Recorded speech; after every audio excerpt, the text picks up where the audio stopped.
आपल्या घरामध्ये एखादा छोटासा समारंभ असेल तर आपले 50 ते 60 माणसं नक्कीच होतात. तशा 50-60 माणसांसाठी बिर्याणी कशी बनवायची, व्हेज बिर्याणी, हे मी तुम्हाला आजच्या भागामध्ये दाखवणार आहे. Hello friends, welcome to my channel. मी आहे ज्योत्स्ना. तर माझ्या चॅनलमध्ये तुमचं सगळ्यांचं खूप खूप स्वागत आहे. तर बघा, इथे मी सगळी बिर्याणीच्या भाज्यांची तयारी करून घेतलेली आहे. आपल्या आवडीनुसार आपण भाज्या घेऊ शकतो. इथे मी 3 मोठे फ्लॉवरचे गड्डे घेतले, ते साधारण 4 किलो आहेत. आणि अर्धा किलो हिरवा वाटाणा मी भिजवून घेतला होता रात्री. तर आपण ह्याच्याऐवजी मटारचा सुद्धा वापर करू शकतो. 1 किलो मटार घ्यायचा आहे. त्यानंतर 1 किलो गाजर, 1 किलो सिमला, इथे मी फ्लॉवर चिरून घेतलेला आहे छान. त्यानंतर फरसबी घ्यायची. आपल्याला ज्या भाज्या आवडतील त्याचा आपण इथे वापर करू शकतो. आणि शाही बिर्याणी बनवण्यासाठी आपण ड्रायफ्रूटचा सुद्धा इथे वापर करू शकतो. तर इथे मोठं पातेलं घेतलेलं आहे मी. पातेलं छान तापलेलं आहे. त्याच्यामध्ये मी 1 लिटर साधारण तेल टाकलेलं आहे. त्यानंतर 2 किलो कांदा अगदी पातळ काप करून घेतलेला आहे आणि तो चिरून हाताने मोकळा करून घ्यायचा आहे. त्यानंतर गरम तेलामध्ये आपण तो छान फ्राय करून घ्यायचा आहे. तर बिर्याणीसाठी हा कांदा आपल्याला खूपच गरजेचा असतो.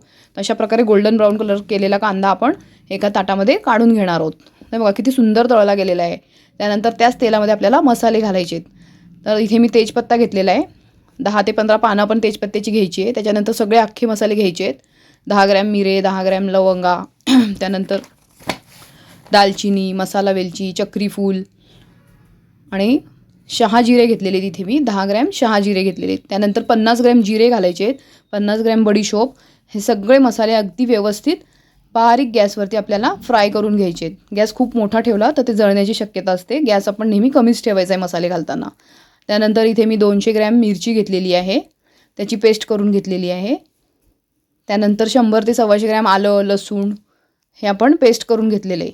तर ते सगळं तेलामध्ये अगदी व्यवस्थित फ्राय करून घ्यायचं आहे. ते बघा, जेणेकरून त्याचा कच्चेपणा निघून जाईल. ते असं व्यवस्थित तेलामध्ये फ्राय करून झाल्यानंतर आपण बाकीच्या भाज्या ह्याच्यामध्ये घालणार आहोत. इथे कांदा घेतलेला आहे. कांद्याची पेस्ट मी 2 किलो कांद्याची पेस्ट करून घेतली होती. आपल्याला बिर्याणीला कांदा आणि टोमॅटोची ग्रेव्ही ही जास्त प्रमाणात लागते. त्यामुळे आपल्याला बिर्याणी आपली ओलसर आणि छान होते, अगदी ड्राय नाही होत. तर इथे 2 किलो कांदा घेतलेला आहे. तो अगदी व्यवस्थित कांद्याचा कच्चेपणा जाईपर्यंत आपल्याला परतवायचा आहे. खूप परतवायचा नाही आहे. तर तेलामध्ये आपण व्यवस्थित फ्राय करून घ्यायचं आहे. त्याच्यानंतर 2 किलो टोमॅटोची प्युरी आहे ही सुद्धा आपण ह्याच्यामध्ये घालायची आहे आणि हे व्यवस्थित फ्राय करून घ्यायचं आहे. बिर्याणी ही सगळ्यांनाच आवडते. तुम्हाला आवडते की नाही ते मला कमेंट करून नक्की कळवू शकता. तर हे बघा, अशा प्रकारे आपण हे व्यवस्थित फ्राय करून घ्यायचं आहे. हे सगळं अगदी साईडने आपल्याला दिसतंय, पातेल्याला तेल सुटतंय तोपर्यंत फ्राय केलेलं आहे. त्याच्यानंतर इथे मीठ घालायचं आहे. इथे साधारण 100 ग्रॅम मीठ मी ह्याच्यात घातलेलं आहे. तर मीठ आपल्या चवीनुसार आपण कमी किंवा जास्त करू शकतो. त्यानंतर इथे हळद घेतलेली आहे, 50 ग्रॅम हळद आहे ही. त्यानंतर साधारण 100 ग्रॅम लाल तिखट ह्याच्यात घालायचं आहे. हे खूप तिखट नाही आहे, त्यामुळे 100 ग्रॅमचा वापर केलेला आहे. तुम्ही तुमच्या चवीनुसार आणि आवडीनुसार याचे प्रमाण कमी किंवा जास्त करू शकता. तर हे अगदी व्यवस्थित आपल्याला फ्राय करायचं आहे. इथे घरचा गरम मसाला घेतलेला आहे मी, घरी बनवलेला बिर्याणीचा मसाला आहे. तर हा सुद्धा मी इथे 100 ग्रॅम घातलेला आहे. ह्याच्यामध्ये धणे, जिरे आणि बाकीचे इतर सर्व मसाले मिक्स केलेले आहेत. ह्याची रेसिपी तुम्हाला हवी असेल तर तुम्ही मला नक्कीच कमेंट करून विचारू शकता. ते बघा, अशा प्रकारे हे सगळं मी व्यवस्थित फ्राय करून घेतलं आहे. त्यानंतर सगळ्यात आधी आपल्याला हिरवा वाटाणा घालायचा आहे. तो शिजायला थोडासा वेळ लागतो, किंवा ह्याच्याऐवजी आपण मटारचा सुद्धा वापर करू शकतो. त्यानंतर सगळ्या भाज्या धुवून ठेवल्या होत्या. फ्लॉवर मी अगदी गरम पाण्यामधून काढलेला आहे. ते बघा, अशा प्रकारे आपण सगळ्या भाज्या मिक्स करून घेतलेल्या आहेत. आता आपल्याला व्यवस्थित फ्राय करून घ्यायचं आहे. इथे मी अर्धा किलो बटाट्याचा सुद्धा वापर केला आहे. इथे तुम्ही सोयाबीनसुद्धा भिजवलेले वापरू शकता. भाज्या ह्या आपल्या चवीप्रमाणे आणि आवडीप्रमाणे आपण वेगवेगळ्या घेऊ शकतो. त्यानंतर अर्धा किलो टोमॅटो घेतलेत, त्याचेसुद्धा उभे काप करून घेतलेत. तर हे आपण त्याच्यामध्ये सगळ्या भाज्या मिक्स करून व्यवस्थित त्याला मसाला लागेल अशा प्रकारे एकजीव करून घेणार आहोत. हा गॅस मी बारीक ठेवलेला आहे. आपल्याला भाज्या खूप काही जास्त शिजवून नाही घ्यायच्या आहेत, कारण आपण नंतर दम लावणार आहोत. इथे आपल्याला थोडीशीच वाफ काढून घ्यायची. 1-5 मिनटं आपण वाफेवरती झाकण ठेवणार आहोत आणि वाफेवरती आपण या शिजवून घेणार आहोत. तर इथे मी 1 मोठा चमचा अजिनामोटोचा वापर केलेला आहे. आता ही ऑर्डरची बिर्याणी आहे, पण तुम्हाला जर अजिनामोटो आवडत नसेल तर तुम्ही नाही टाकला तरी चालेल. तुम्ही पूर्णपणे स्किप करू शकता. याच्यामुळे एक छान चायनीजसारखी टेस्ट येते आणि बिर्याणी अगदी बाहेरच्यासारखी बनते, म्हणून याचा वापर केला जातो. तुम्ही नाही टाकलं तर चालू शकतो. तर इथे त्याच्यानंतर थोडीशी वाफ आल्यानंतर मी याच्यामध्ये सिमला मिरची टाकलेली आहे, कारण सिमला मिरची आधी टाकली तर जास्त शिजून जाईल. त्याच्यानंतर 2 वाट्या कढीपत्ता मी त्याच्यात घातला आहे. त्यानंतर एक पुदिन्याची जुडी आहे. कढीपत्ता आणि पुदिना इथे छान धुवून ठेवलेला होता. आता हा आपल्याला व्यवस्थित भाज्यांमध्ये मिक्स करून घ्यायचा आहे. इथे पुदिन्याचा वापर तुम्ही नक्कीच करा, त्याच्यामुळे खूपच छान फ्लेवर येतो बिर्याणीला आणि चवसुद्धा खूप सुंदर लागते. तर हे अगदी व्यवस्थित आपण मिक्स करून घेतलेलं आहे.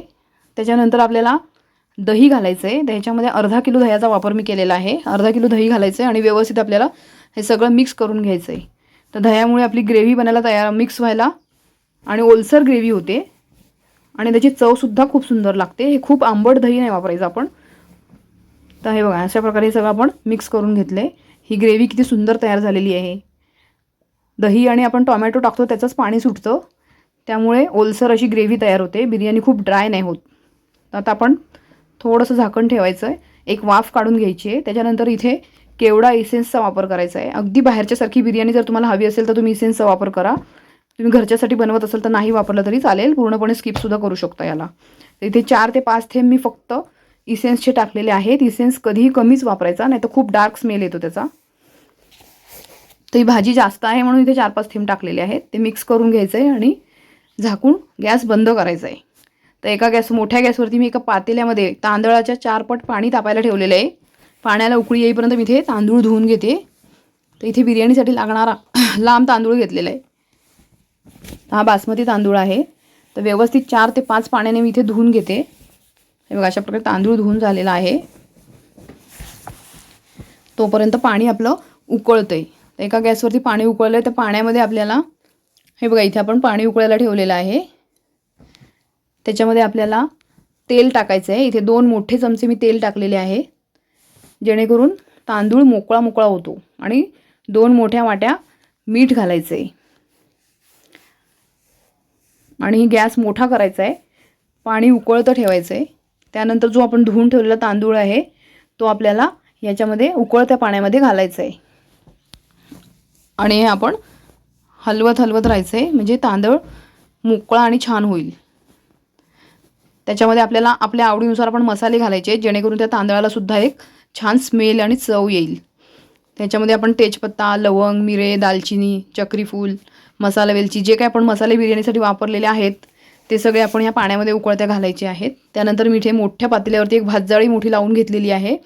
तांदूळ आपला उकळलेला आहे. ते बघा, अशा प्रकारे 80% शिजवून घ्यायचा आहे तांदूळ. आपल्याला खूप शिजवून नाही घ्यायचा आहे. तर ज्या वेळेला आपला भात 80% शिजेल तर तो आपण ह्या भातजाळीमध्ये मोठ्या झाऱ्याच्या साहाय्याने उपसून घेणार आहोत. ते सगळे तांदूळ मी याच्यात काढून घेते. तोपर्यंत इथे एका मोठ्या पातेल्यामध्ये आपल्याला दम लावायचा आहे. तर मी ही केलेली भाजी त्या मोठ्या पातेल्यामध्ये ट्रान्सफर करून घेते. ते बघा, अशा प्रकारे आपण खाली भाजी ठेवणार आहोत सगळी आणि नंतर आपल्याला वरतून त्याच्यावर राईस घालायचा आहे. तर ही सगळी भाजी मी याच्यात व्यवस्थित काढून घेतली आहे. त्यानंतर इथे तळलेला जो कांदा आहे तो सुद्धा आपण त्याच्यावरती पेरायचा आहे. त्यानंतर पुदिन्याची पानं घालू शकतो आपण, कोथिंबीर घालू शकतो. ह्याच्यात आपण आपल्या आवडीनुसार दम लावू शकतो. तळलेले आपले ड्रायफ्रूट्स असतील तर ते सुद्धा आपण ह्या वेळेला इथे आपण मिक्स करायचे आहेत. तर अशा प्रकारे इथे जो आपला तांदूळ ठेवला होता भातजाळीमध्ये उपसलेला, तर तो व्यवस्थित एका मोठ्या कालथ्याच्या साहाय्याने आपण मोकळा करून घेणार आहोत, जेणेकरून आपल्याला दम लावताना तो टाकायला सोपा जाईल.